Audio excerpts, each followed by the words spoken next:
2 காட்சிகளை பார்ப்போம். அவருடைய பேரருள் எப்படி வேலை செய்திருக்கிறது என்று பார்ப்போம். தெவிட்டாத ஆனந்தம் அவருடைய லீலைகளை கேட்பது, அதை மற்றவர்களுக்கு சொல்வது, அதை அனுபவித்து அந்த நேரத்தில் அதை நாம் வாழ்வது ஒவ்வொரு க்ஷணம். திரு ராஜதங்கம் சென்னை இங்கு வருவார். அவருடைய மனைவியோடு, அவருடைய பெண்ணோடு வருவார். அடிக்கடி வருவார். மிகவும் எப்பொழுதும் உற்சாகமாகவே இருக்கும். நான் நினைத்துக் கொள்வேன், எப்பொழுது பார்த்தாலும் அப்படி ஒரு சிரிப்பு இருக்கும் அவருடைய முகத்தில். மிகவும் உற்சாகமாக இருப்பார். மிகவும் பிரியத்துடன் வந்து பேசுவார்.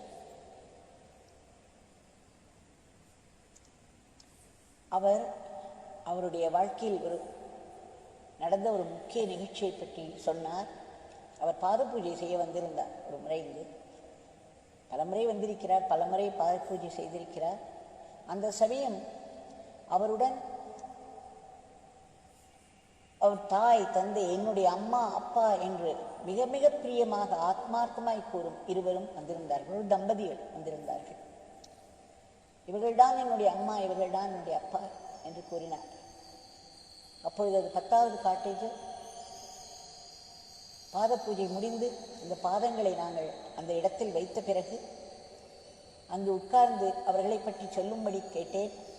அப்பொழுது அவர் சொன்னார், அது தவிர அவர் அதை பற்றியும் எழுதியிருக்கிறார். அவர் சொன்னார், சிறு வயதிலேயே தாய் போய்விட்டதால் அந்த தாய்க்காக இவர் மனம் ஏங்குமா. இந்த குழந்தை ராஜதங்கம் தாயின் அன்பு அரவணைப்பு இல்லாமல் ஏங்கி ஏங்கி அழுவாராம். மிகவும் சங்கடமான நிலையில் தாயினுடைய கல்லறைக்கு பக்கத்தில் சென்று படுத்துக் கொள்வாராம். அவருடைய தந்தையார் மறுமணம் செய்து கொண்டு இவரை கவனிக்காமல் விட்டு விடுகிறார். தந்தையும் இல்லாமல், தாயும் இல்லாமல், தந்தை இருந்தும் இல்லாமல், தாயும் இல்லாமல் மிகவும் ஏக்கத்திலேயே வளர்கிறது இந்த குழந்தை.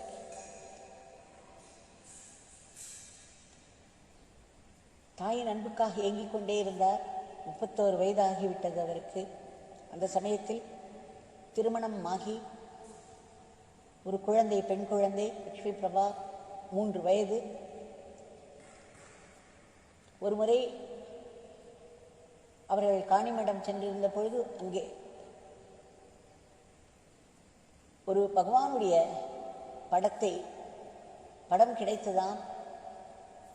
அந்த படத்தை அவருடைய மனைவி வாங்கி கொண்டு வந்தார்களாம். அதன் பிறகு அவருக்கு ஏதோ ஒரு ஈர்ப்பு, இவரை சென்று பார்க்க வேண்டும் என்று. பிறகு அவர் தன் மனைவியை அழைத்து கொண்டு, இந்த 3 வயது குழந்தையையும் அழைத்து கொண்டு சன்னதி தெரு வீட்டுக்கு வருகிறார். காலை 8 மணி முதல் அங்கேயே நின்று கொண்டிருக்கிறார். எல்லோரும் சொன்னார்கள், அங்கிருந்தவர்கள், சுவாமியே கூப்பிட்டால்தான் உள்ளே செல்ல வேண்டும் என்று. அதனால் சுவாமி வந்து கூப்பிடுவார் என்று நினைத்து கொண்டு அங்கேயே நின்று கொண்டிருந்தாராம். 9 மணி, 10 மணி, 11 மணி, யார் யாரோ உள்ளே சென்றார்கள், வெளியே வந்தார்கள். இவர் கூப்பிடுவதற்காக காத்து கொண்டிருந்தார். இது ஒரு தவம். நாம் பகவானை காண்பது ஒரு அருள். அவருடைய ஆசீர்வாதங்களை நேர்முகமாய் பெற்றுக்கொள்வது ஒரு அருள். அவரை காண வேண்டும் என்று நாம் காத்திருக்கிறோம் அல்லவா, அது பேரருள், அது ஒரு தபஸ். சுவாமி அடிக்கடி சொல்வார், அவர்கள் காண வருபவர்கள் ஒரு தவம் செய்ய வேண்டும் என்று. அவர் கோர தபஸ் செய்து அல்லவா இந்த இறை சக்தியை பெற்றார். அந்த இறை சக்தி நாம் அடைவதற்கு ஒரு சிறிதளவாவது தவம் செய்ய வேண்டும் அல்லவா. அந்த தவம் செய்தோமானால் அந்த அருளை நாம் தேக்கிக் கொள்ள முடியும். இல்லை என்றால் அதனுடைய அருமையை நம்மால் முழுதும் உணர முடியாது. அந்த பக்குவத்திற்கு அந்த தவம் தேவை. அவர் நின்று கொண்டிருக்கிறார். கிட்டத்தட்ட 1 மணி ஆகிவிட்டது மத்தியானம். கையில் வாழைப்பழம் வாங்கி கொண்டு சுவாமிக்காக உட்கார்ந்து கொண்டிருக்கிறார். 1 மணிக்கு வந்து யாரோ சொல்லிவிட்டார்கள், காலை தரிசனம் முடிந்து விட்டது. எல்லோரும் போய்விட்டு 3 மணிக்கு வரலாம் என்று சொன்னார்களாம். இவர் அங்கேயே சற்று தள்ளி உட்கார்ந்து விட்டார். ஒரு ஓரமாய் அந்த குழந்தைக்கு கையில் கொண்டு இருந்த பாலை கொடுத்தார்கள். ஒரு 3 மணி அளவில் பகவானே வெளியே வந்தாராம். பகவானுக்கு தெரியாததே கிடையாது. தனக்கு வீட்டிற்கு வெளியே யார் உட்கார்ந்து கொண்டிருக்கிறார்கள், என்ன நடக்கிறது நான் பார்த்திருக்கிறேன். அவரை பல பரிமாணங்களில் பார்த்திருக்கிறேன். அலாஸ்காவில் என்ன நடக்கிறது என்று அவருக்கு தெரியும். ஆஸ்திரேலியாவில் என்ன நடக்கிறது என்று தெரியும். அர்ஜென்டினாவில் என்ன நடக்கிறது என்று தெரியும். நாம் கையில் இருக்கும் டார்ச்சை ரொம்ப இருண்ட இடத்தில் ஒரு டார்ச்சை எடுத்துக்கொண்டு போய் அதன் ஒளியை எதன் மீது செலுத்தினாலும் அங்கு இருக்கும் பொருள் நமக்கு தெள்ளத் தெளிவாக தெரிகிறது அல்லவா? அந்த மாதிரி அவர்களுடைய மனதை எதன் மேல் வைக்கிறார்களோ அதை பற்றிய அத்தனை உண்மைகளும் அவர்களுக்கு தெரிந்துவிடும். சுவாமிக்கு தெரியாமல் இல்லை. ராஜ தங்கத்தை எதற்காகவோ அப்படி காத்திருக்க வைத்தார். அந்த தவம் அவருக்கு தேவையாய் இருந்திருக்கும். அந்த தவத்தினால் பெரும் பலன் கிட்டியிருக்கும். அவருடைய மனத்திற்கு ஒரு பக்குவத்தையும் கொடுத்திருப்பார். பிறகு பகவானே எழுந்து வெளியே வந்து இப்படி சுற்றுமுற்றும் பார்க்கிறார். அதன் பிறகு உள்ளே சென்று விட்டு இந்த மதியம் கூட்டத்தில் இந்த குழந்தையை வைத்துக் கொண்டிருக்கிறார்களே அவர்களை உள்ளே அனுப்பிட்டு இவர்களைத்தான் முதலில் கூப்பிடுகிறார்.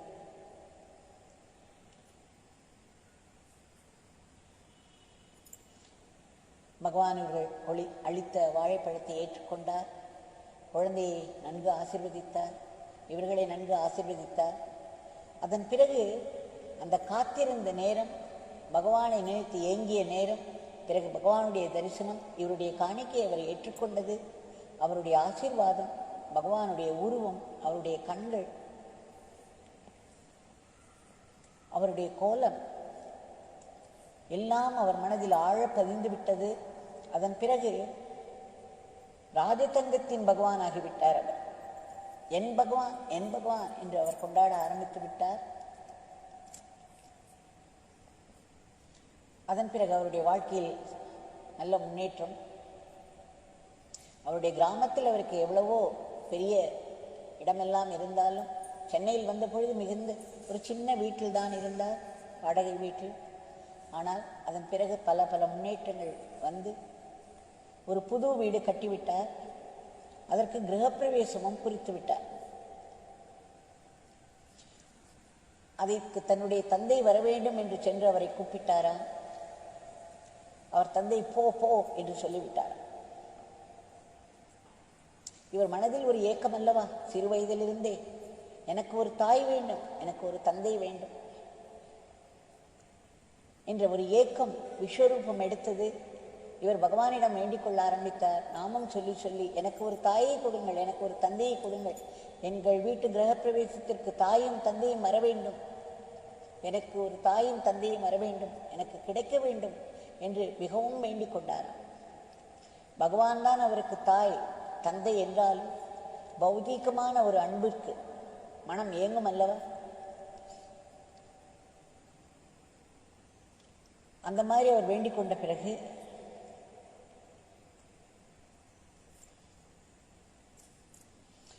அவர் யாரையாவது இந்த கிரகப்பிரவேசத்திற்கு அழைக்க வேண்டும் என்று அவர் சென்று கொண்டிருந்த பொழுது எனக்கு ஒரு தாய் தந்தை கிடைக்க வேண்டும், அந்த மாதிரி நான் ஒருவரை கூப்பிட வேண்டும், அவர்கள் என்னுடைய வீட்டிற்கு வர வேண்டும் என்றெல்லாம் வேண்டிக் கொண்டே போனவர். அவருடைய வேலை காரணமாக பல பேர்களை அவர் சந்திப்பது வழக்கமாகும். அதில் ஒருவர் நுங்கம்பாக்கம் திருமூர்த்தி தெருவில் வசித்த திரு ரகுநாதன். அந்த திரு ரகுநாதனும் அவருடைய மனைவியாரும் பரமாச்சாரியாளுக்கு மிகவும் பக்தர்கள், மிகவும் ஆச்சாரமான குடும்பம், பிராமண குடும்பம், மிகவும் ஆச்சாரமானவர்கள். ஆனால் இவருக்கு அந்த ரகுநாதனை பார்த்த உடனே ஏதோ ஒரு உள்ளுணர்வு, இவர்தான் என் தந்தை, இவர்தான் என் தந்தை என்று அவருக்கு தோன்றியதாம். உடனே அவர்கள் வீட்டுக்கு சென்று திரு ரகுநாதனை தாங்கள் வர வேண்டும், என்னுடைய வீட்டு கிரகப்பிரவேசத்துக்கு தாங்கள் வர வேண்டும் என்று சொன்னவுடன், சரிப்பா நான் பார்க்கிறேன் என்று அவர் சொன்னவுடன் இவர் சொன்னாராம், நீங்கள் அப்பா எனக்கு, ஆனால் எனக்கு அம்மாவும் வர வேண்டும் என்று சொன்னவுடன் அவர் புரிந்து கொண்டார். சரி, என்னுடைய மனைவியை போய் கேட்கிறேன் என்று. அவர்கள் யோசித்தார்கள். ஏனென்றால் அவர்களுக்கு யோசிப்பதற்கு எவ்வளவோ இருக்கலாம். அதன் பிறகு அவர் சிறிது நேரத்தில் சொன்னாராம், இதெல்லாம் பகவானுடைய அருளின் முந்துதலில் தான் அவர் திரு ரகுநாதன் வீட்டிற்கு சென்றார். அவரை அப்பா என்று அவருடைய உள்ளுணர்வு உணர்த்தியது இந்த அருள். அவரை போய் அப்பா என்று அழைத்து தாங்கள் கண்டிப்பாக எங்கள் வீட்டு கிரகப்பிரவேசத்துக்கு வர வேண்டும் என்று கூப்பிட வைத்தது. பிறகு எனக்கு அம்மாவும் வர வேண்டும் என்று சொல்ல வைத்தது. அங்கே அந்த ஆச்சாரமாக இருந்த அந்த மாமியார் சிறிது நேரம் யோசித்து விட்டார். சரி, அன்றைய தினம் இவர் குறிப்பிட்டிருந்த அந்த கிரகப்பிரவேச தினத்தில் நாங்கள் கல்கத்தா செல்ல வேண்டியிருக்கிறது, விமான நிலையத்திற்கு போவதற்கு முன்பு உங்கள் வீட்டிற்கு வந்து செல்கிறோம் என்று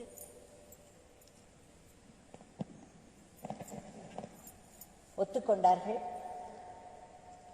அதன் பிறகு அன்றைக்கு பெரும் மழை பெய்துதான்.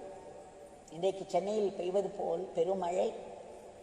அவர்கள் இருவரும், இவருடைய அன்பு அவர்களை ஆட்கொண்டது, பகவானுடைய அருள் அவர்களை ஆட்கொண்டது. அவர்கள் இருவரும் விமான நிலையம் போகும் வழியில் அந்த பெருமழையில் காரை நிறுத்தி இவர்கள் வீட்டிற்குள்ளே சென்றார்கள். அங்கு போன உடனே அவர்கள் கேட்டார்களாம், என்னது கிரகப்பிரவேசம் என்று சொல்கிறீர்கள், கணபதி ஹோமம் இல்லையா என்று கேட்டார்களாம். ராஜதங்கம் சொன்னாராம், எனக்கு பகவான் தான் எல்லாம், பகவானுடைய நாமம் தான் எல்லாம், அவருடைய அருள் எனக்கு இருக்கிறது என்று சொல்லி அவரை கூப்பிட்டு விளக்கேற்ற வைக்க வேண்டும் என்று நினைத்தாராம். அவர் திரு ரகுநாதன் அவர்கள் உள்ளே நுழையும் பொழுதே அங்கு வந்திருப்பவர்கள் அனைவருக்கும் ஒரு 10 ரூபாய் தானம் செய்தார். இவர் இப்படி சொன்னவுடன் அவர்களுக்கு என்ன சொல்வது என்று தெரியவில்லை. அதன் பிறகு, சரி உங்கள் பகவான் யார், அப்படிப்பட்ட பகவான் யார், கணபதி ஹோமம் கூட வேண்டாம், எனக்கு பகவானுடைய அருள் இருக்கிறது, என்னுடைய பகவான் போதும் என்று சொல்ல வைக்க வந்த பகவான் யார் என்று இருவரும் உள்ளே நுழைந்து கேட்டார்களாம். அங்கே போனால் பகவானுடைய படம் இருந்தது. அதை பார்த்தவுடன் அவர்களுக்கு ஒரே ஆச்சரியம். அடடா, விஸ்ரீ சுவாமி என்று சொல்கிறார்களே, இவர்தான் உங்கள் பகவானா, நாங்கள் இவரை சென்று வணங்கி இருக்கிறோம், இவருடைய ஆசீர்வாதத்தை பெற்றிருக்கிறோம் என்று அகமகிழ்ந்தார்கள். இந்த பகவானுடைய உருவம் அவர்கள் மனதை முற்றிலும் மாற்றிவிட்டது. அவருடைய ராஜதங்கத்தின் பிரியத்திற்கு, அன்பிற்கு கட்டுப்பட்டு வந்தவர்கள் இப்படி ஒரு பெரிய ஆச்சரியம் அவர்களுக்கு காத்திருந்து. அது மட்டுமல்ல, திரு ரகுநாதன் சொன்னாராம், ராஜதங்கம் பார்த்தாயா, எப்படி நம் இருவரையும் உன் பகவான் இணைத்து விட்டார் பார்த்தாயா என்று கேட்டார். அதன் பிறகு அவர் வேண்டிக் கொண்டாராம், ராஜதங்கம் நீங்கள் வந்து விளக்கேற்ற வேண்டும், அம்மா நீங்கள் வந்து விளக்கேற்ற வேண்டும் என்று. அப்பொழுது அவர் மறுபடியும் யோசித்தாராம், ரகுநாதனுடைய மனைவியார். ஏனென்றால் அது ராகு காலம், கிரகப்பிரவேச தினத்தன்று ராகு காலத்தில் விளக்கேற்ற வேண்டும் என்று கேட்டால் ஆச்சாரம் அனுஷ்டிக்கும் அந்த பிராமண தம்பதிகள் யோசிக்க மாட்டார்களா? அவர் மிகவும் தயங்கினாராம். அப்பொழுது ராஜதங்கம் சொன்னாராம், அம்மா இது பகவானுடைய அருள் நிரம்பிய இடம், இதில் எந்த காலத்திற்கும் கோளுக்கும் காலத்திற்கும் பங்கே இல்லை, எதுவுமே செய்யாது, என்னுடைய பகவானுடைய அருள் இருக்கிறது. தாங்கள் ஏனென்றால் அவர்கள் சற்று அவசரப்பட்டார்கள், விமானத்தை பிடிக்க வேண்டும் அல்லவா, விட்டுவிடக்கூடாது, இல்லை நீங்கள் ஏற்றுவிட்டு செல்லுங்கள் அம்மா, ராகு காலம் என்று பார்க்காதீர்கள் என்று சொன்னவுடன் அவர் உடனே இசைந்து விட்டார். அருளின்றி இது எப்படி நடக்கும்? அது மட்டுமல்ல, அந்த வீட்டில் விளக்கேற்றி வைத்தார்கள். பிறகு அவர்கள் பால் காய்ச்சும் வரை இருந்து பாலை அவர்கள் முதலில் சாப்பிட்டு பகவானுக்கு அர்ப்பணம் செய்த பிறகு அவர்கள் முதலில் பாலை அருந்துவிட்டு பிறகு அவர்களை ஆசீர்வதித்து விட்டு, ராஜதங்கம் அவர் மனைவி குழந்தைகளை ஆசீர்வதித்து விட்டு அவர்கள் சென்றார்கள். அன்று முதல் அவர் சொல்கிறார், இவர்களே என்னுடைய தாயும் தந்தையுமாக இருந்து அவ்வளவு ஒரு அன்பை காட்டுகிறார்கள். என் மனம் நிறைவுற்றது. நான் பகவானிடம் கேட்டது போல் எனக்கு ஒரு தாயும் தந்தையும் கிடைத்து விட்டார்கள். அம்மா அப்பா என்று அவர்களை வாயார கூப்பிடுகிறேன். அவர்களுடைய அன்பை நான் அனுபவித்துக் கொண்டிருக்கிறேன் என்று எழுதியிருக்கிறார். அது மட்டுமல்ல, ராகு காலத்தில் தான் அவர் விளக்கேற்றினார். ஆனால் இன்று வரை நாங்கள் நன்றாக இருந்து கொண்டிருக்கிறோம். அந்த வீட்டில் எங்களுக்கு ஒரு குறையும் வைக்கவில்லை பகவான் என்று சொல்கிறார். இப்பொழுது நாம் இன்னொரு காட்சிக்கு செல்வோம். இது மிகவும் வித்தியாசமான காட்சி. இதே அருள், பகவானுடைய அருள் அங்கே எப்படி வேலை செய்கிறது என்று பார்ப்போம். நான் பெயரை எல்லாம் மாற்றிவிட்டேன். பெயர் சொல்வதற்கு தேவையில்லை. நாம் ஏதேனும் ஒரு பெயரை வைத்துக் கொள்ளலாம். அவரை நாம் வெங்கட்ராமன் என்று சொல்லலாம். அவருடைய மனைவியை கௌசல்யா என்று சொல்லுவோம். இவர்கள் இருவரும் அமெரிக்காவில் வாழ்ந்து வந்தார்கள். 4 வருடங்களுக்கு ஒரு முறை அவர்கள் இந்தியாவிற்கு வருவார்கள். திரு வெங்கட்ராமனுடைய தாயும் தந்தையும் சென்னையில் இருந்தார்கள். இவர்கள் அங்கு வந்து 1 மாதம் தங்குவார்களாம். ஆனால் துரதிருஷ்டவசமாக வெங்கட்ராமனுடைய தாயும் தந்தையை மிகவும் இவர்களை அலட்சியமாகவும் இழிவாகவும் நடத்துவார்கள். அவரையும் சரி, அவருடைய மனைவியும் சரி. அவருடைய மனைவி அங்கு வந்து அந்த 1 மாதத்தில் எத்தனை வேலை செய்தாலும் அதில் ஏதேனும் குத்தம் கண்டுபிடித்து கொண்டே இருப்பார்களாம். இவரையும் ஏதாவது சொல்லிக்கொண்டே இருப்பார்களாம். இது அவர்களுக்கு நாளடைவில் ஒரு பெரிய டார்ச்சராக, ஒரு துன்புறுத்தலாக மாறிவிட்டது. இதனால் அவர்கள் அந்த ஒரு லீவுக்கு, விடுமுறைக்காக இந்தியா வந்து தாய் தந்தையை அன்போடு பார்க்க வேண்டும் என்ற ஆசையோடு வருவது கடைசியில் ஒரு துன்பமாகவே மாறிவிட்டது. இதிலிருந்து அவர்களால் தப்பிக்க முடியவே இல்லை. கடைசியில் ஒரு நாள் அந்த மாதிரி ஒரு முறை வந்த பொழுது இவர்களை வெளியே போகவிட மாட்டார்கள். எந்த ஒரு கோவிலுக்கோ இல்லை இன்னொரு இடத்திற்கோ சென்னையிலிருந்து அவர்கள் எங்கும் செல்ல முடியாதான். இவர் அவருடைய தாய் தந்தையை கேட்டால் அவர்கள் போகக்கூடாது என்று உத்தரவிட்டு விடுவார்களாம். இப்படி அவர்கள் பல விதங்களில் இந்த துன்புறுத்தலை அனுபவித்து வந்தார்கள். அவர்களால் தாங்க முடியாத ஒரு நிலை ஏற்பட்டு விட்டது.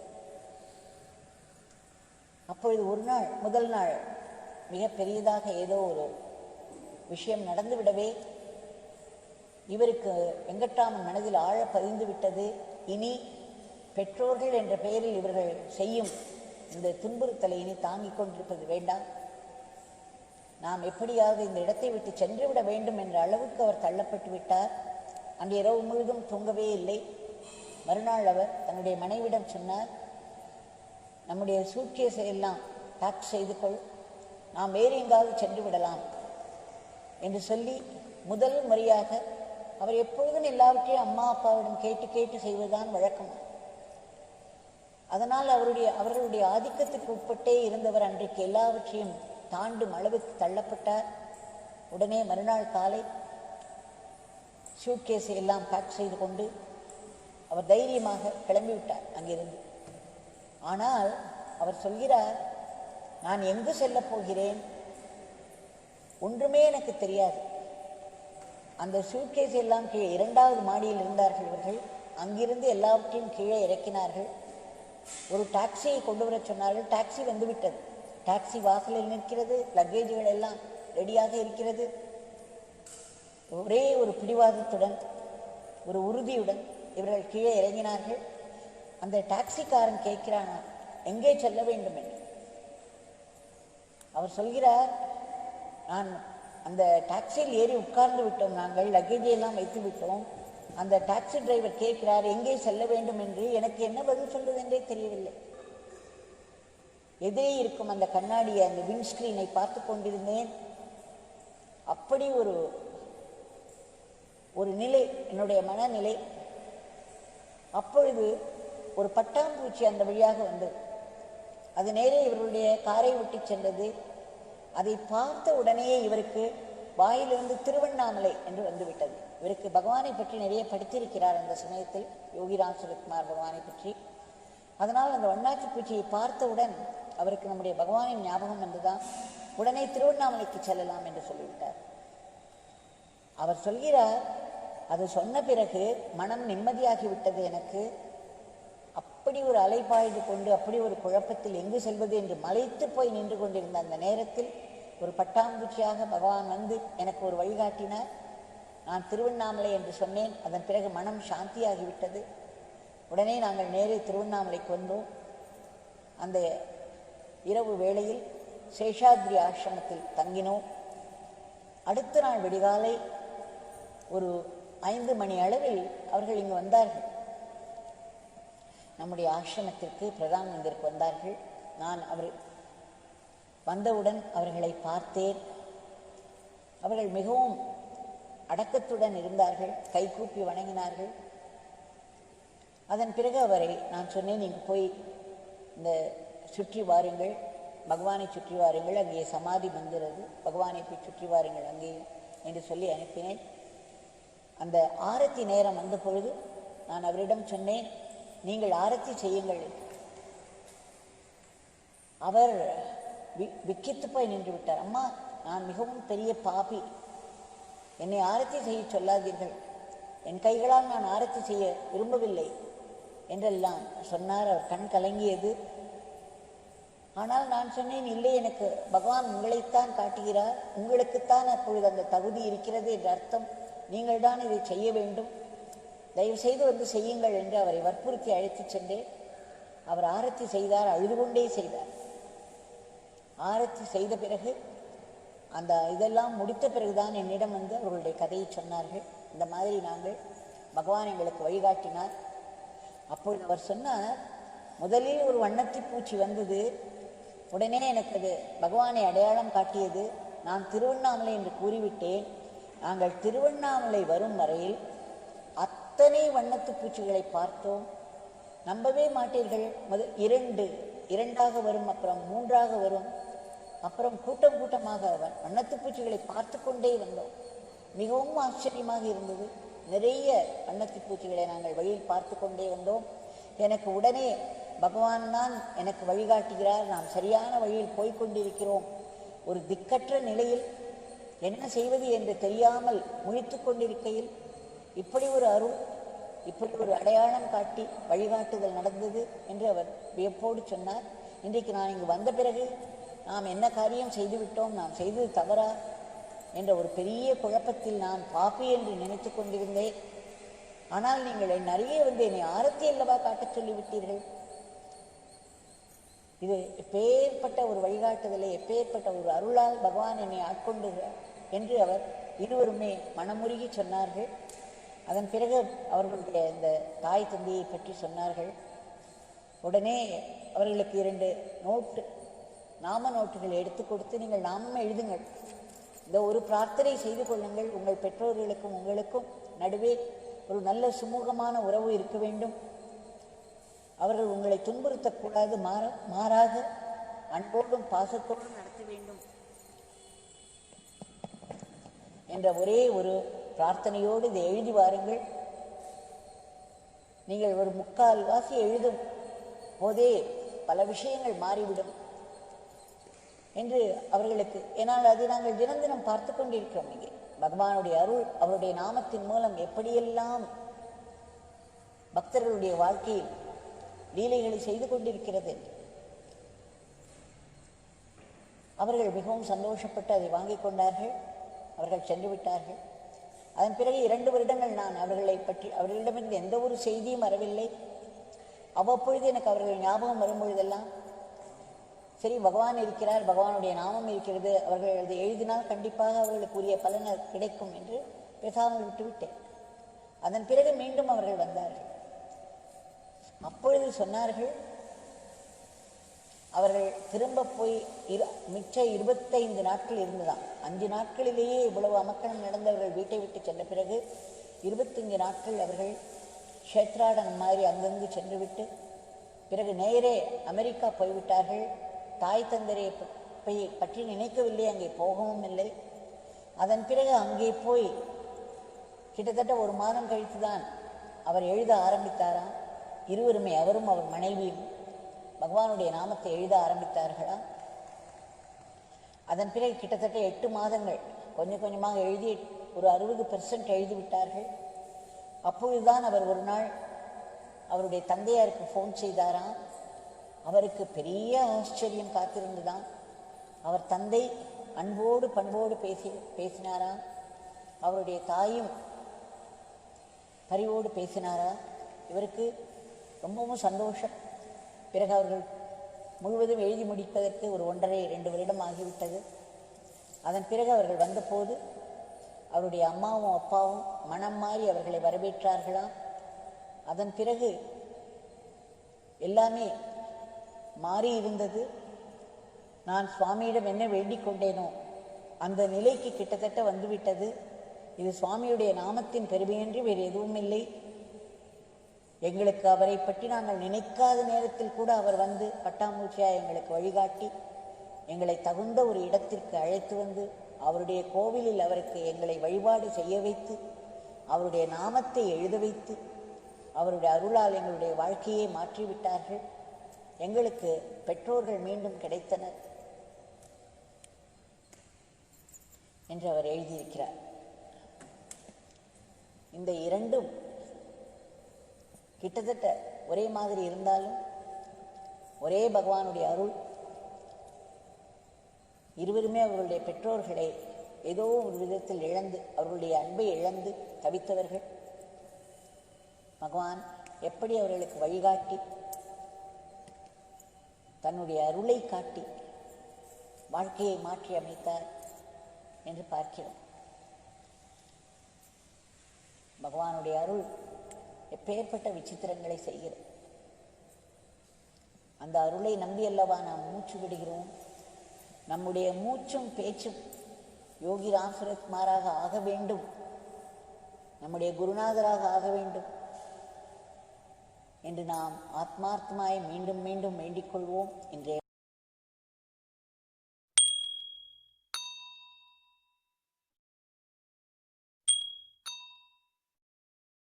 சில சமயம் நிறைய படித்த பிறகு ஒரு ஒளி வெள்ளம் மட்டுமே காட்சி தருகிறது.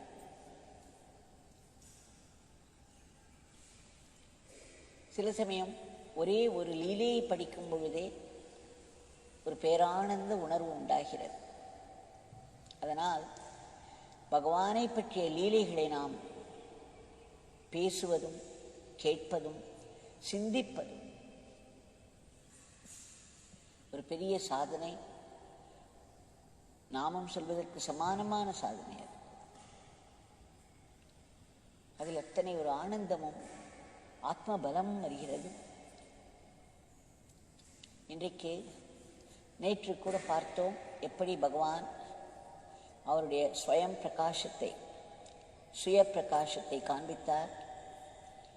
பக்குவமான மனங்களுக்கு என்று மனக்கண் பக்குவமாக இருந்தால், ஹிருதயம் தூய்மையாக இருந்தால், அல்லது இருக்கும் சமயங்களில் நமக்கு இந்த காட்சிகள் கிட்டும். ஹயாத் என்பவர் இங்கிலாந்தில் இருக்கிறார். அந்த காலத்தில் 72களில் முதல் முறையாக அவர் இங்கிலாந்தில் இருந்த பொழுது லண்டனில் ஏதோ ஒரு உடலுக்கு ஏதோ ஒரு அசௌகரியம் காண்பதற்கு ஒரு டாக்டரை காண சென்றார். டாக்டர் சந்திர சர்மா என்று. அவருடைய கிளினிக்கில் அமர்ந்து அவரோடு பேசிக்கொண்டிருக்கும் பொழுது அங்கே ஒரு பெரிய போட்டோவை பார்த்தாராம். ஸ்ரீ ரமண பகவானின் போட்டோ. அவரை அது மிகவும் ஈர்த்ததாம். அதன் பிறகு அவரை பற்றி நிறைய கேள்விப்பட்டு அதுவே அவர் திருவண்ணாமலை வருவதற்கும் காரணமாய் அமைந்தது. திருவண்ணாமலைக்கு வந்து ரமணாசிரமத்தில் அவர் தங்கியிருந்தார். அப்பொழுது அவருக்கு திருவண்ணாமலை பற்றி ஒன்றும் தெரியாது. அப்பொழுது வெண்டல் என்பவர் ஒரு அமெரிக்க நண்பர், அவரையும் கேத்தி என்ற ஆஸ்திரேலியாவிலிருந்து வந்த ஒருவர், இன்னொரு சுவிட்சர்லாந்து, இப்படி சில நண்பர்கள் அவருக்கு அறிமுகமாகிறார்கள். அதில் குறிப்பாக வெண்டல் என்பவரும் கேத்தி என்பவரும் அடிக்கடி யோகிராம் சுரத்குமார் சுவாமியை பார்க்க செல்வார்கள். இவர்கள் எல்லோரும் சுவாமி சுவாமி என்றுதான் அழைக்கிறார்கள் பகவானை. அவரை காண செல்வார்களாம். அவர்கள் மூலமாக இவருக்கு சிறிது சிறிதாக நம் பகவானை பற்றி தெரிய வருகிறது. அதற்கு பிறகு ஒரு நாள் விடிகாலையில், காலை வேளைகளில் விடிகாலையில் அவர்கள் நடந்து செல்கின்றனர் சுவாமியை காண்பதற்கு. 72 எல்லாம் அவருக்கு வீடு எதுவும் கிடையாது. அருணாச்சலேஸ்வரர் கோவில், சில இடங்கள், தேரடி மண்டபம், முக்கியமாக எல்லாவற்றையும் விட பாத்திரக்கடைகளின் வாசல்கள். பிறகு மலை மேல் சில இடங்களுக்கு சென்று அமர்வாராம் பகவான். அவர் மலை மேல் செல்லும் பொழுது அப்படி ஒரு லாவகமாக விரைவாக தாவி தாவி செல்வது கண்கொள்ளா காட்சியாக இருக்குமா. அவருக்கு போட்டி போட்டுக்கொண்டு இவர்களால் செல்ல முடியாதான். இவர்களெல்லாம் வெளிநாட்டினர்கள்.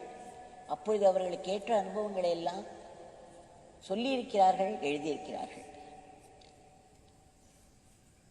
இவர்களுடைய ஒரிஜினல் பெயர் டயானா. இவரும் சேர்ந்து அவர்களோடு சென்ற பொழுது அந்த விடிகாலை வேளையில் அந்த பாத்திரக்கடையில் ரொம்பவும் மங்கலாக ஒரு விளக்கு எரிந்து கொண்டிருந்தது. வாசலில் ஒரு பிளாட்ஃபார்மில் யோகிஜி அமர்ந்திருந்தார். அவருடைய பாஷையில் சொல்கிறேன். இவர்கள் போன உடனே பகவானுக்கு ஒரே சிரிப்பு. இவர்களை வரவேற்று உபசரித்து உட்கார வைத்தார்.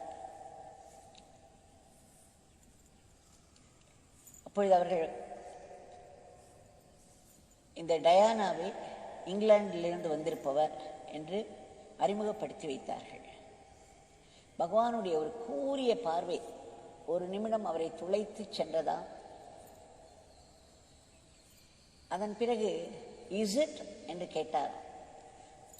அவர் சொல்கிறார், அவர் அடிக்கடி இஸ் இட் என்று கேட்பார். அவர் ஒவ்வொரு தடவையும் அப்படி சொல்லும் பொழுதெல்லாம் இவருக்கு புதிய அர்த்தங்கள் ஒலிக்குமா.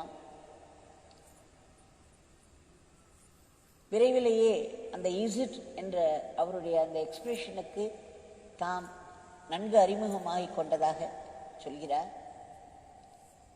அதன் பிறகு பகவான் இவருடைய பெயர் என்ன என்று கேட்டார். அவர் அவருடைய ஆங்கில பெயரை சொன்ன போது பகவான் சிரித்துக்கொண்டே கீதா என்றார். இவருக்கு ஒரே ஆச்சரியம். நம்முடைய பெயரை கேட்டால் நம்முடைய பெயரை சொல்வதற்கு பதிலாக வேறு ஏதோ சொல்கிறாரே என்று. அப்புறம்தான் அவருக்கு தெரிந்து தன்னைத்தான் அவர் கூப்பிடுகிறார் என்று. அவர் ஏன் தன்னை கீதா கீதா, அந்த நிமிடம் முதல் பகவான் அவரை கீதா கீதா என்றுதான் அழைப்பாராம். அதனால் அவருடைய பெயர் கீதா ஜோன்ஸ் என்று ஆகிவிட்டது. அதன் பிறகு அவருடைய நண்பர்கள் எல்லோருமே அவரை கீதா என்று அழைக்க ஆரம்பித்தார்களாம். அவர்தான் பகவானை அந்த நாட்களில் 72களில் 108 போட்டோஸ் எடுத்தவர்.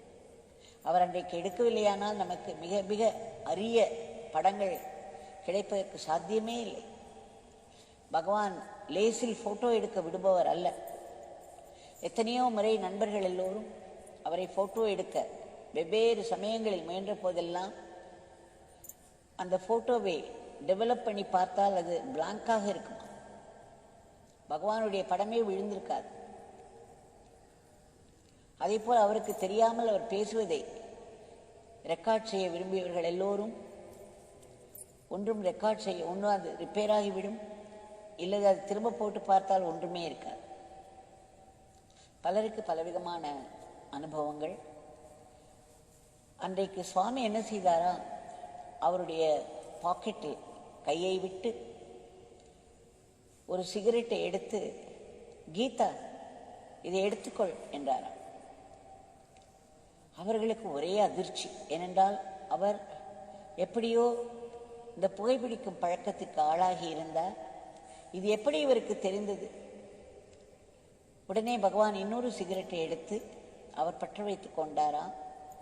கீதாவை பார்த்து, நீங்களும் என்னோடு சேர்ந்து புகைப்பிடிக்கலாம் என்று சொல்லிவிட்டு வெண்டல் கேத்தியவர்களெல்லாம் பார்த்து, இன்றைக்கு நாங்கள் இருவரும் சேர்ந்து உங்கள் அனைவருக்காக புகைப்பிடிக்கப் போகிறோம். புகைப்பிடித்தல் என்பது சாதாரண புகைப்பிடித்தல் அல்ல என்று எல்லோருக்கும், பகவானுடைய பக்தர்கள் அனைவருக்கும் தெரியும். இது தந்தையின் பணி என்று பகவான் சொல்வார். The cosmic work, my father's work, பிரபஞ்ச பணி, என் தந்தையின் பணி என்று சொல்வார். அவர் புகைப்பிடிக்கும் பொழுது அங்குள்ளவர்களின் பிரச்சனைகள் சேர்ந்து எரியும், அங்குள்ளவர்களின் கர்மங்களும் சேர்ந்து எரியும். இப்படியே சொல்கிறார். இன்றைக்கு இந்த பிச்சைக்காரன் தனியாக எல்லோருக்காகவும் புகைப்பிடிக்கப் போவதில்லை. கீதா அவர்களும் என்னோடு சேர்ந்து இந்த புகைப்பிடிக்கப் போகிறார்கள், உங்கள் எல்லோருக்காகவும் என்று வேறு சொல்கிறார். ஒரு சாதாரண விஷயம், மக்கெல்லாம் பழக்கம் இல்லை, அதுவும் பெண்கள் புகைப்பிடித்து பழக்கமே இல்லை. ஆனால் இவருடைய சந்திப்பு இதில்தான் ஆரம்பிக்கிறது. ஒரு இவ்வளவு பெரிய கைங்கரியத்தை செய்து விட்டார் கடைசியில். நம்மால் நினைத்து பார்க்க கூட முடியாது. அந்த காலத்தில் 72களில் பகவான் ஒரு பெரிய நெருப்பு, கட்டுக்குள் அடங்காத ஒரு புயல் காற்றாக இருந்தவர். அவரை 108 படங்களில் அவர் எட்டி பிடித்து விட்டார். இன்றைக்கு இது 2018 நினைவு மலர் வந்ததல்லவா, அதில் முழுக்க முழுக்க கீதா ஜோன்ஸ் எடுத்த போட்டோக்கள் தான். பகவான் மிகவும் ஒல்லியாக இருக்கிறார். அந்த காலத்தில் அவருக்கு சாப்பிடுவதற்கு கிடைப்பது ரொம்பவும் கஷ்டம். அவ்வளவு ஒல்லியாக இருப்பதை பார்க்கிறோம். ஒரு பெட்ஷீட் ஒன்றை அவர் போர்த்தி கொண்டிருப்பார். அவர் சொல்கிறார், தலையில் கொட்டாங்கச்சியை வைத்துக்கொண்டு, அதில் இருக்கும் அந்த போட்டோ இருக்கிறது, தலையில் கொட்டாங்கச்சியை கவிழ்த்து வைத்துக்கொண்டு அந்த மலைக்கு அருகிலே பகவான் அப்படி ஒரு நடனம் ஆடினாராம். சுழன்று சுழன்று அந்த கொட்டாங்கச்சி கொஞ்சம் கூட கீழே விழவில்லை, அசையவில்லை என்கிறார். நாம் கரகாட்டம் அது இதெல்லாம் பார்க்கிறோம். எந்த ஆட்டமும் இன்றி அந்த கொட்டாங்கச்சி கூட அவருடைய தலையில் அமைதியாக உட்கார்ந்திருந்ததாம். அவர் சுழன்று கொண்டிருந்தாராம், கொட்டாங்கச்சி அமைதியாக அசையாமல் உட்கார்ந்து கொண்டிருந்ததாம் அவருடைய தலை. அதில் ஒரு போட்டோவை நாம் பார்க்கிறோம் இந்த புத்தகத்தில். பார்க்க பார்க்க பகவானை பார்த்து கொண்டே இருக்கலாம். அத்தனை ஒரு அழகு, அத்தனை ஒரு நளினம், இத்தனைக்கும் தலையெல்லாம் பறந்து இருக்கிறது.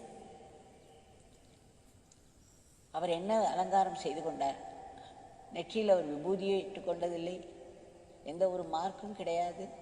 பரட்டை தலை, அழுக்கு உடை, கிழிந்த ஆடைகள், ஏதோ ஒரு பழைய ஷால் ஒன்று அல்லது ஒரு போர்வை, எல்லாவற்றையும் தாண்டி பகவானுடைய தெய்வீகம் மிளிர்ந்து கொண்டிருக்கிறது. கீதா அவர்கள் சொல்கிறார்கள், அந்த படங்களை எல்லாம் பிறகு டெவலப் செய்து பிரிண்ட் போட்டார். நிறைய படங்களில் பகவானை சுற்றி ஆரா என்று சொல்வார்கள், ஒரு ஒளி வட்டம் தெரிந்ததாம்.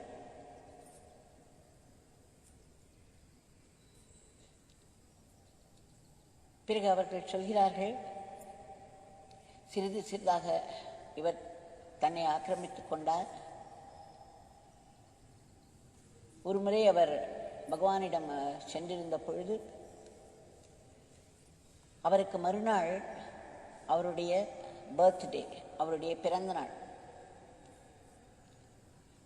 அப்பொழுது அவர் மிகவும் வெட்கத்தோடு சொன்னார், நாளைக்கு எனக்கு பிறந்த நாள், தாங்களும் எங்களுடைய கொண்டாட்டத்தில் சேர்ந்து கொள்கிறீரா என்று கேட்கிறார். பகவான் ஒரு குறும்பு சிரிப்போடு சொல்கிறார், பார்க்கலாம் என்று. இவர் அந்த இங்கிலாந்து நாட்டை விட்டு கிளம்புவதற்கு முன்பு அவசரமாக 2 கேமராக்கள் கிடைத்ததாம். அதில் ஒரு கேமரா இவருடைய நண்பர் கொடுத்து விட்டு போனாராம். கிளம்புவதற்கு முன்பு அவசரமாக அதை எப்படி ஆபரேட் செய்வது என்று கற்றுக்கொண்டாராம். அவர் சொல்கிறார், அதுக்கு பிறகு அவர் அதை பிராக்டிஸ் கூட செய்யவில்லை. அப்பொழுது கேட்டுக்கொண்டதோடு சரி. மறுநாளைக்கு பகவான் பார்க்கலாம் என்று சொன்னதினால் அவர் அந்த 2 கேமராக்களையும் 3 ரோல்ஸ் ஆஃப் ஃபிலிம்ஸ் எடுத்துக்கொண்டு கிளம்பும் முன் பகவான் சொன்னாராம், முதல் நாள் இந்த பிச்சைக்காரன் ஸ்டேஷனுக்கு அடிக்கடி செல்வது வழக்கம், ஸ்டேஷனில் பார்க்கலாம் என்று சொன்னாராம். அதனால் இவர்கள் மூவருமாக வேகமாக வந்து ஸ்டேஷனில் நின்று கொண்டிருந்தார்கள். கீதா அவர்கள் சொல்கிறார்கள், அவர்களுடைய மனம், அவருடைய ஹிருதயம் படபடத்து கொண்டிருந்தது. இவர் வருவாரா மாட்டாரா, இவரை நம்பி இதெல்லாம் எடுத்து வந்திருக்கிறோம், எதற்காக நம்முடைய கையில் கேமரா அவர் சொல்கிறார், அவருக்கு ஏன் அந்த கேமரா அந்த சமயத்தில் கையில் கிடைத்தது என்று தெரியவில்லையா. இங்கிலாந்திலிருந்து கிளம்பும் முன்பு அவர் இவற்றையெல்லாம் எடுத்து வைத்துக் கொண்டார். ஏன் எடுத்து வைத்துக் கொண்டிருக்கிறோம் என்றும் தெரியாது. ஏதோ ஒரு உந்துதல், தானாகவே ஒருவர் வந்து அதை கொடுத்து விட்டு வேறு போனார். இதெல்லாம் இறைவனுடைய ஒரு அமைப்பாக அவருக்கு தெரிகிறது. அன்றைக்கு வந்தவுடனே அவர் வந்து கொண்டிருந்தார்.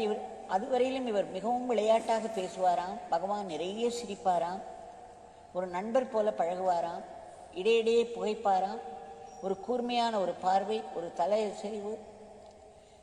அப்பொழுதெல்லாம் கையில் ஒரு மயிர்பீலி கட்டு வைத்திருப்பாராம். சில சமயம் அந்த மயிர்பீலி கட்டிலிருந்து ஒரே ஒரு மயிலிறகை எடுத்து அதை அசைத்து அசைத்து அசைத்து ஒவ்வொருவருடைய தலையின் மேலும் ஆசீர்வாதம் செய்வார். சில சமயம் தன் கையில் இருக்கும் விசிறியை எடுத்து அவர்கள் மேல் வீசி வீசி ஆசீர்வாதம் செய்வாராம். அவர் அந்த மயில் கட்டோடு அப்படி அவர் நடந்து வருவதை இவர் பார்த்தார். அப்பொழுது அந்த ஸ்டேஷன் மாஸ்டர் ஒருவர் ஒரு யூனிஃபார்ம் போட்டுக்கொண்டு வந்தார். உடனே நேரே பகவானுடைய காலில் விழுந்தார். அவர் சொல்கிறார், அந்த சமயம் பகவான் ஒரு அசைவற்று நின்றார். கையை உயிரை தூக்கி அவர் கம்பீரமாக ஆசீர்வாதத்தை பார்த்தேன். அதை அவர் போட்டோ எடுத்திருக்கிறார், அது அதில் இருக்கிறது, இந்த புத்தகத்தில் இருக்கிறது. அப்பொழுதுதான் நம்முடன் சிரித்து சிரித்து ஒரு குழந்தை போல் விளையாடி பேசிக் கொண்டிருந்த சுவாமி ஆசீர்வாதம் செய்யும் பொழுது எப்படி ஒரு கம்பீரமாக, ஒரு பெரிய சக்கரவர்த்தியாக, ஆன்மீக சக்கரவர்த்தியாக கம்பீரமாக பின்னாடி இருக்கும் அந்த மலையின் இன்னொரு உருவமாக இவருக்கு தெரிந்தாராம். அவர் அதை போட்டோ பிடித்திருக்கிறார். அதன் பிறகு பகவான் நேரே இவர்களிடம் வந்தார். வந்தவுடன் கீதா என்று கூப்பிட்டார். ஓ, இன்றைக்கு உனக்கு பிறந்த நாள் அல்லவா, இந்த பிச்சைக்காரனிடம் கொடுப்பதற்கு ஒன்றுமே இல்லையே என்று கூறி வருந்தியதை போல் கூறினாராம். பிறகு தன்னுடைய அடுக்கடுக்காக இருந்த அந்த போர்வைக்குள்ளே கையை விட்டு வெளியில் ஏதோ எடுத்தாராம். 2 தாமரை மொட்டுக்களாம், ரோஸ் கலரில் இருக்கக்கூடிய 2 தாமரை மொட்டுக்களை கொடுத்து, இதுதான் இந்த பிச்சைக்காரனிடம் கொடுப்பதற்கு இருக்கிறது என்று இவர் கையில் வைத்தாராம். அதை கையில் வைக்கவில்லையா. அவர் சொல்கிறார், இவர் கையை விட்டு எடுத்து அந்த தாமரை மொட்டுக்களை பார்த்த உடனே இவருடைய உடல் சிலிர்த்ததாம், இவருடைய மனம் நெகிழ்ந்து விட்டதாம், ஏதோ உருகி கொண்டிருந்ததாம் உள்ளே. சுவாமி சற்றும் யாரும் எதிர்பாராமல் அந்த 2 தாமரை மொட்டுக்களையும் இவருடைய பாதத்தில் வைத்தார். இவர் சொல்கிறார், ஏதோ ஒன்று உள்ளே வெடித்தது, எனக்கு கண்ணீர் ஆராய் பெருகியது. என்னால் நம்பவே முடியவில்லை, சுவாமி எனக்கு இப்பேற்பட்ட ஒரு பிறந்த நாளை கொடுப்பார் என்று. என் வாழ்க்கையில் மறக்க முடியாத ஒரு பிறந்த நாள் அது என்று சொல்கிறார். அதன் பிறகு சுவாமி பல இடங்களுக்கு சென்றாராம். ஒவ்வொரு சமயம் திரும்பி இதை நீ போட்டோ எடுக்கலாம், அதை நீ போட்டோ எடுக்கலாம் என்று சொல்வாராம். சில சமயம் பேசிக்கொண்டிருக்கும் பொழுதே ஒரு நிமிஷம் அப்படியே ஸ்டில் ஆகி விடுவார், அசைவற்று நிற்பாராம். அதற்கு முன்னால் அவளுக்கு சைகை கொடுப்பாராம். அதன் பிறகு அப்படியே அசைவற்று நின்று விடுவாராம். அவர் அப்படி செய்த பொழுதெல்லாம் அந்த போட்டோக்களில் அவரை சுற்றி அந்த பின்னாடி ஒளிவட்டம் தெரிகிறது. அவர் ஆசீர்வதிக்கும் பொழுதெல்லாம் அந்த ஒளிவட்டம் தெரிகிறது என்று அவர் சொல்கிறார்.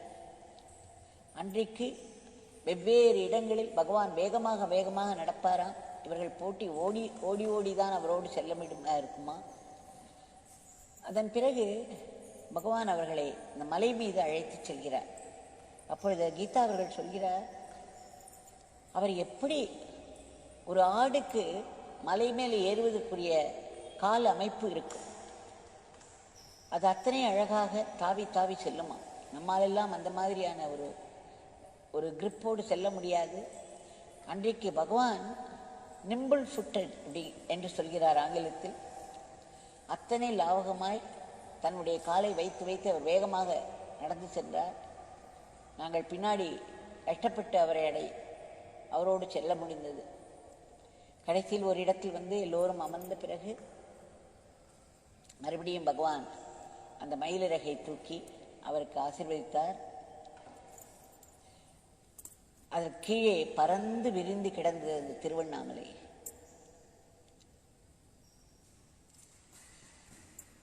பகவான் மிகவும் கவனத்தோடு இவரை ஆசீர்வதித்துக் கொண்டே இருந்தார். அன்றைக்கு சிறிது நேரம் நிறைய வெயில். அந்த வெயிலில் பகவான் எந்தையும் லட்சியம் செல்லாமல் முன்னே சென்று கொண்டிருந்தார். ஆனால் இவர்கள் வெளிநாட்டவர்கள், அந்த வெயிலுக்கு அதிகம் பழக்கமில்லை. அதனால் நேரம் ஏற ஏற இவருக்கு ஒரு தலைவலி வர ஆரம்பித்தது. உடலெல்லாம் ஜுரம் வந்தது போல் இருந்தது. பிறகு பகவான் இவர்களை கீதாவிற்கு தலையை வலிக்கிறது, அதனால் நாம் எல்லோரும் கீழே சென்று விடலாம் என்று சொன்னார்.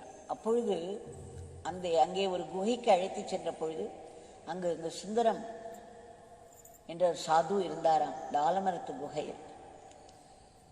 அவர் இவர்களை எதிர்கொண்டு பகவானை பார்த்த உடனே அவர் ஓடி வந்தாராம். பகவான் சிரித்து கொண்டே அவரை அணைத்து கொண்டார். இருவரும் ஒருவர் அணைத்து கொண்டு அதன் பிறகு இருவரும் நடனமாடினார்களாம். பகவான் கைகளை தூக்கி தூக்கி நடனமாட, அவரும் இவரை சுற்றி சுற்றி வர, அது கண்கொள்ளா காட்சியாக இருந்தது எனக்கு என்று. ஆனால் அவர் அதை படம் எடுக்க முடியவில்லை, அவர்கள் அசைந்து கொண்டே இருந்ததனால். அதன் பிறகு அவர் டீ கொடுத்தாராம் அந்த சுந்தரம் சாது. அவர் கொடுத்த அந்த பீங்கான் அவையெல்லாம் விரிந்திருந்தன ஆங்காங்கே. ஆனால் அவருக்கு அந்த பிறந்த நாளுக்கு அது ஒரு பெரிய அமிர்தமாக தோன்றியது. பகவானுடைய அந்த பிரசன்ஸில், அவருடைய இருப்பில், அந்த விசேஷமான சன்னிதானத்தில் அவருடைய உடல் மனம் எல்லாம் ஒரு பெரிய நிலையில் இருந்தது போல் அவர் உணர்ந்தார். ஆனால் அதற்கு அடுத்த நாள் இவருக்கு ஒரு கனவு வந்ததா.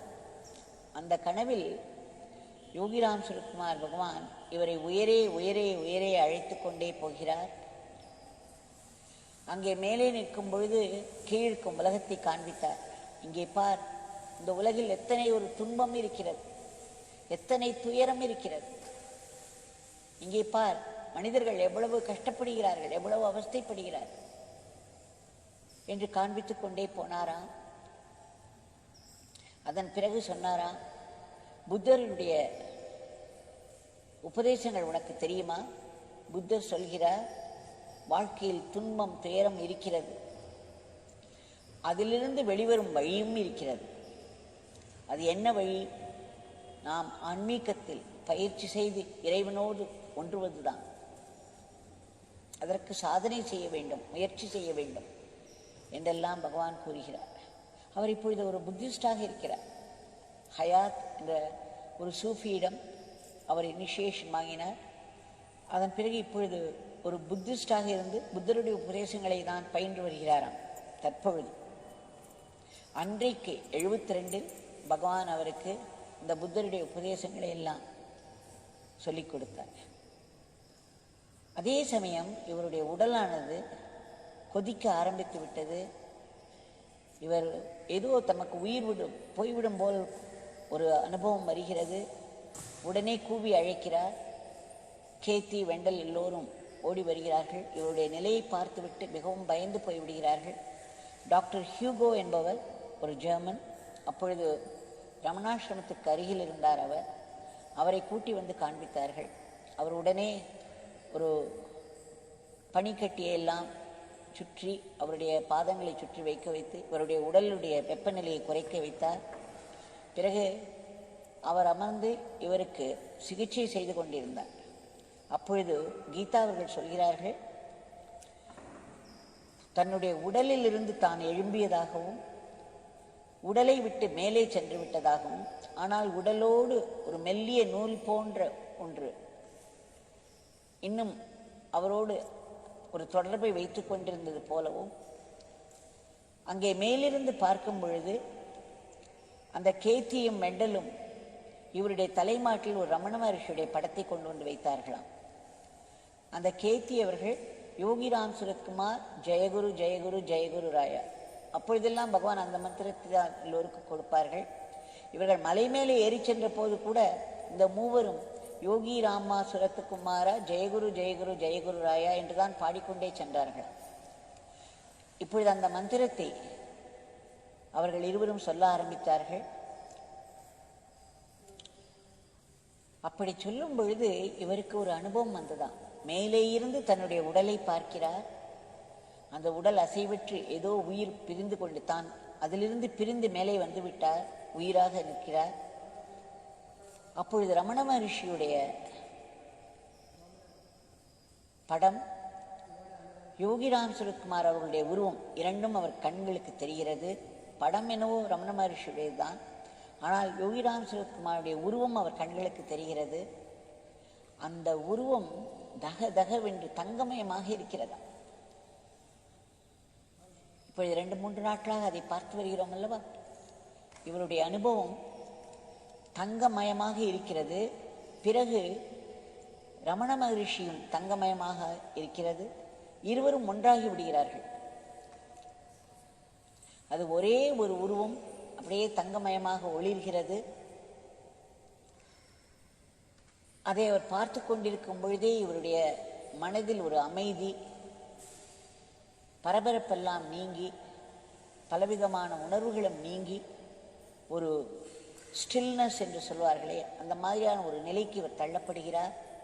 அதன் பிறகு பார்த்தால் அவர் திரும்ப உடலுக்கு வந்து விடுகிறார். உடலுக்கு வந்த பிறகு அவருக்கு படிப்படியாக குணமாகி விடுகிறது. அப்பொழுது அவர் கூட இருந்த கேத்தி சொல்கிறார், நீ உடல் சரியில்லாமல் இருந்த பொழுது, படுத்து கொண்டிருந்த பொழுது டாக்டர் ஹியூகோ உனக்கு சிகிச்சை கொடுத்து கொண்டிருந்தார். அப்பொழுது திடும் என்று 2 கைகளையும் நீட்டி நீ சொன்னாய், உலகத்தில் இத்தனை துன்பங்கள் இருக்கிறது, துயரங்கள் இருக்கிறது என்று சொல்லி யோகிராம் சுரத்குமார் என்று சொன்னாய். அதன் பிறகு இந்த துன்பங்கள் எல்லாம் என்னிடம் வந்துவிடட்டும், என்னிடம் வந்துவிடட்டும், அவர்களுக்கு விடுதலை கிடைக்கட்டும், இதை நான் ஏற்றுக்கொள்கிறேன், இந்த துன்பத்தை நான் ஏற்றுக்கொள்கிறேன் என்று சொன்னாய். அதன் பிறகு மிகவும் மோசமான நிலையை உன் உடல் அடைந்தது. உயிர் பிரிந்து விடுமோ என்று நாங்கள் எல்லாம் பயந்தோம். சிறிது நேரத்திற்குள் மறுபடியும் உன் உடலில் அசைவுகள் தோன்றியது. அதன் பிறகு நீ கண்ணை திறந்து பார்த்தாய், உடல் அமைதியாகிவிட்டது என்று சொன்னார்களாம். கீதா அவர்கள் சொல்கிறார்கள், முதல் நாள் பகவானுடைய சக்தி விசேஷத்தில் அவருடைய சன்னிதானத்தில் அமர்ந்திருந்தது இவ்வளவு ஒரு பெரிய அனுபவத்தை மறுநாள் அவருக்கு கொடுத்தது. அதில் மிகுந்த துன்பம் இருந்தது, அதே சமயம் மிகுந்த இன்பமும் இருந்தது. ஏதோ ஒரு பெரிய நிலைக்கு சென்று ரமணரையும் யோகிராம் சுரத்குமாரையும் ஒன்றாக ஒரு உருவமாக தங்கமயமாக ஒரு ஒளி வெள்ளமாக பார்த்து அவருடைய மனதில் ஒரு அமைதி நிலவ ஆரம்பித்தது என்று கூறுகிறார். அவர் அன்றைக்கு 108 படங்கள் எடுத்தது எவ்வளவோ பெரிய தவம் அவருக்கு. பகவான் யாரையும் அப்படி படம் எடுக்க விடுவதில்லை. அவருக்கு அந்த ஒரு பெரிய அருளை கொடுத்தார். அவருடைய பிறந்த நாளை பகவான் மிக சிறப்பாக கொண்டாட வைத்தார். அவருடைய சக்தியினால் அவருடைய உடலையும் மனதையும் நிரப்பினார். மறுநாளைக்கு இவர் சொல்கிறார், அவருடைய வாழ்க்கையே மாறிவிட்டது. எப்பொழுதும் அவருடைய ஞாபகம் இருந்து கொண்டிருக்கிறது. அந்த மந்திரம் யோகிராமா சுரத்குமாரா ஜெயகுரு ஜெயகுரு ஜெயகுரு ராயா அவர்களோடு இன்றும் தங்கி இருக்கிறது என்று அவர் சொல்லிக்கொண்டே போகிறார். இன்னும் சில அனுபவங்கள் எல்லாம் இருக்கின்றன. இந்த அனுபவம் நம்முடைய 2-3 நாட்களாக நாம் பார்த்து வந்த கருத்தை ஒட்டியிருப்பதனால் இதை நான் சேர்த்து சொல்கிறேன். இந்த பகவான், தங்கமயமான ஒளிமயமான பகவான் இன்றைக்கு நம் கண் முன்னே நின்று கொண்டிருக்கிறார். இதை சிலை என்று நினைத்தால் வெறும் சிலைதான். இதை பகவான் யோகிராம் சுரத்குமாரின் உருவம் என்று நினைத்தால் அவருடைய உருவம். இதையெல்லாம் தாண்டிய ஒரு பெரிய சமாதி நிலை அவர். பரம்பொருள் என்று நினைத்தால் அவரை பரம்பொருளாகவும் காணலாம். அவரிடமிருந்து சதா நமக்கு அருள் வந்து கொண்டே இருக்கிறது. அவரிடம் இன்றைய பிரார்த்தனையை நாம் சமர்ப்பிப்போம். பகவான், தாங்கள் அறியாத எதுவும் இல்லை. இந்த உலகம் பெரிய துன்பத்தின் பிடியில் சிக்கியிருக்கிறது, ஸ்தம்பித்து போயிருக்கிறது. அவ்வப்பொழுது சில செயல்கள் வருகின்றன, சற்று சகஜ நிலைக்கு வருவது போல் இருக்கிறது. உடனே ஒரு பயம், மறுபடியும் எங்கும் அது பரவுவதாக ஒரு பயம் ஆட்கொள்கிறது. இப்படியாக மனிதர்களுடைய மனம் அலைக்கழிக்கப்பட்டு கொண்டிருக்கிறது. தாங்கள் ஒருவரால் மட்டுமே இந்த நிலையிலிருந்து இந்த உலகத்தை காப்பாற்ற முடியும். தாங்கள் பிரபஞ்ச பணி என்று சொல்கிறீர்கள், தந்தையின் பணி என்று சொல்கிறீர்கள். தந்தையின் பணியாக தாங்கள் உடனடியாக குறுக்கிட்டு மக்களுடைய மனதிலிருந்து பயத்தை போக்கி பரவுகின்ற வியாதியை தடுத்து நிறுத்தி ஏதேனும் ஒரு மருந்துக்குள் நுழைந்து அது இந்த கிருமியை கொல்லக்கூடிய ஆற்றலை தந்து இந்த உலகத்தை இந்த கொடிய நோயின் பிடிவிலிருந்து விடுவித்து மீண்டும் சகஜ நிலைக்கு திருப்ப வேண்டும். குழந்தைகள் எல்லோரும் அவரவர்கள் பள்ளிக்கு செல்ல வேண்டும், கல்லூரிகளுக்கு செல்ல வேண்டும். அலுவலகங்களில் வேலைகள் பழையபடி செயல்பட தொடங்க வேண்டும். பொருளாதாரத்துக்கு ஒரு மேன்மை வர வேண்டும், ஒரு ஏற்றம் வர வேண்டும். களத்தில் இறங்கி இன்றைக்கு மற்ற உயிர்களை காப்பாற்றுவதற்கு பாடுபட்டு வரும் அத்தனை தொண்டர்களுக்கும் தங்களுடைய பாதுகாப்பு வேண்டும். தாங்கள் இங்கு நிற்பதை, செயல்படுவதையெல்லாம் அவ்வப்பொழுது பக்தர்கள் அனுபவித்து வருகிறார்கள். தங்களுடைய சமாதி எப்படி ஒரு சக்தி நிறைந்த இடமாக இருக்கிறது என்று அங்கு வந்து வேண்டும் பக்தர்களுக்கெல்லாம் அனுபவமாய் தெரிகிறது. ஸ்ரீ மோகன்ஜி சொல்கிறார், இந்த சமாதி என்பது கோவில்களில் கும்பாபிஷேகம் நடத்தி அவ்வப்பொழுது அந்த ஐடல் என்று சொல்வோம் அல்லவா, அந்த சிலைகளுக்கு ஏற்கனவே இன்ஸ்டால் பண்ணியிருக்கிற அந்த எனர்ஜிக்கு ஒரு ரெஜுவனேஷன், ஒரு புதுப்பித்து அதற்கு ஒரு கும்பாபிஷேகம் பண்ணுவார்கள். அப்பொழுது அந்த எனர்ஜியானது புதுப்பிக்கப்படுகிறது, அதிகரிக்கப்படுகிறது என்று. ஆனால் ஒரு சமாதியில் அதற்கு தேவையே இல்லை.